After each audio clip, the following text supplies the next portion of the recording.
তাহলে যুক্তরাষ্ট্র সামনে যা ঘটাতে চলেছে সবই কি এই সামরিক মহড়ার আড়ালে? এরপরেই কি শুরু হতে যাচ্ছে সেই যুদ্ধ যার জন্য ইরানের দোরগড়ায় যুক্তরাষ্ট্রের বিমানবাহী রণতরী? ঘটনা এখানেই শেষ নয়, বরং আবার নতুন করে শুরু হচ্ছে, কেননা যুক্তরাষ্ট্রের আরও রণতরী আসছে ইরানের দিকে।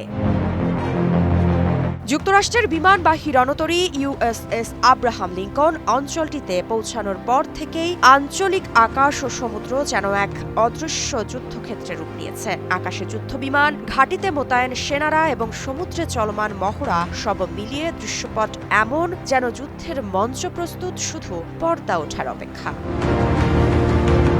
কিন্তু এটি কি নিছক সামরিক মহড়া, নাকি আক্রমণের আগে শক্তি সানিয়ে নেওয়ার শুরু?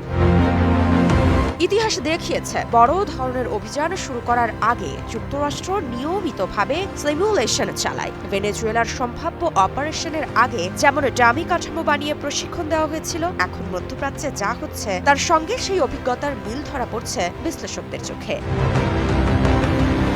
তবে ইরানও নীরব নয়। তেহরান স্পষ্ট বার্তা দিয়েছে, যদি প্রতিবেশী কোনো দেশের ভূমি ব্যবহার করে ইরানের ওপর হামলা চালানো হয় তবে সেই দেশও শত্রু হিসেবে গণ্য হবে। এদিকে যুক্তরাষ্ট্র যখন সামরিক মহড়ার কথা ভাবছে, তখন ইরানও বসে নেই। আকাশসীমা বন্ধ করে হরমুজ প্রণালীতে সামরিক মহড়া করছে ইরানের সামরিক বাহিনী।